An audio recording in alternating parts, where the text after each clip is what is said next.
আয়াত ৪ ফি বিদঈ সিনিনা লিল্লাহিল আমরু মিন ক্বাবলু ওয়া মিন বা'দ ওয়া ইয়াওমাইযি ইয়াফরাহুল মুমিনুন।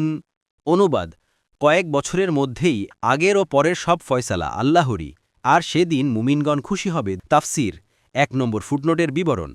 এই সূরায় রোমক ও পারস্যিকদের যুদ্ধের কাহিনী আলোচিত হয়েছে। এই যুদ্ধে উভয় পক্ষই ছিল কাফের। তাদের মধ্যে কারো বিজয় ও কারো পরাজয় বাহ্যত ইসলাম ও মুসলিমদের জন্য কোনো কৌতূহলের বিষয় ছিল না। কিন্তু উভয় কাফের দলের মধ্যে পারস্যিকরা ছিল অগ্নিপূজারী, মুশরিক এবং রোমকরা ছিল নাসারা আহলে কিতাব। ফলে এরা ছিল মুসলিমদের অপেক্ষাকৃত নিকটবর্তী। ইবন কাসির। রাসূলুল্লাহ সাল্লাল্লাহু আলাইহি ওয়াসাল্লামের মক্কায় অবস্থানকালে পারস্যিকরা রোমকদের উপর আক্রমণ পরিচালনা করে। হাফেজ ইবনে হাজার প্রমুখ এর উক্তি অনুযায়ী এই যুদ্ধ শাম দেশের আজরুআত ও বুসরার যুদ্ধস্থলে সংগঠিত হয়। এই যুদ্ধ চলাকালীন মক্কার মুশরিকরা পারস্যিকদের বিজয় কামনা করত, কেননা শিরক ও প্রতিমা পূজায় তারা ছিল পারস্যিকদের সহযোগী। অপরপক্ষে মুসলিমদের আন্তরিক বাসনা ছিল রোমকরা বিজয়িত হোক, কেননা ধর্ম ও মাযহাবের দিক থেকে তারা ইসলামী নিকটবর্তী ছিল। সাদি।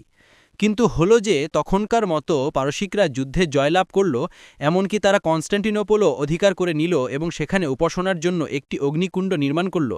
এই ঘটনায় মক্কার মুশরিকরা আনন্দে আত্মহারা হয়ে গেল এবং মুসলিমদেরকে লজ্জা দিতে লাগল যে তোমরা যাদের সমর্থন করতে তারা হেরে গেছে।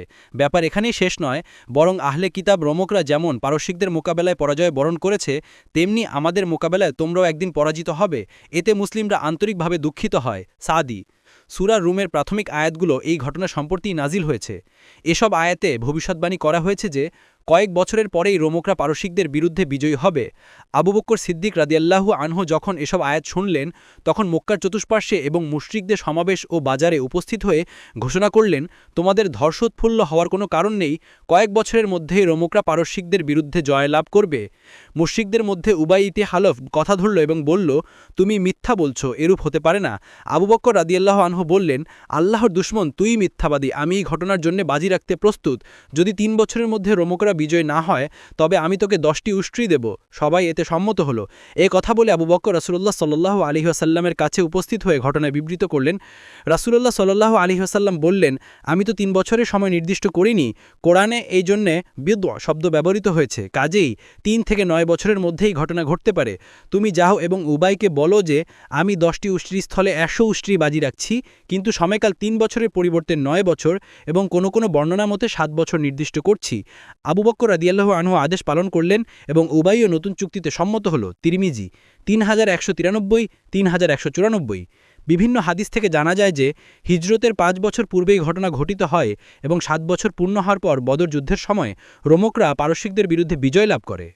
2 নম্বর ফুটনোটের বিবরণ। অর্থাৎ যেদিন রোমকরা পারস্যিকদের বিরুদ্ধে বিজয়ী হবে, সেদিন আল্লাহর সাহায্যের কারণে মুসলিমরা উৎফুল্ল হবে। বাক্যবিন্যাস পদ্ধতির দিক দিয়ে বাহির্যত এখানে রোমকদের সাহায্য বোঝানো হয়েছে। যদিও তারা কাফের ছিল, তারা অন্য কাফেরদের তুলনায় তাদের কুফর কিছুটা হালকা ছিল, কাজেই আল্লাহর পক্ষ থেকে তাদেরকে সাহায্য করা অবান্তর নয়। বিশেষত যখন তাদেরকে সাহায্য করলে মুসলিমরাও আনন্দিত হয় এবং কাফেরদের মোকাবেলায় তাদের জিত হয়। সাদি।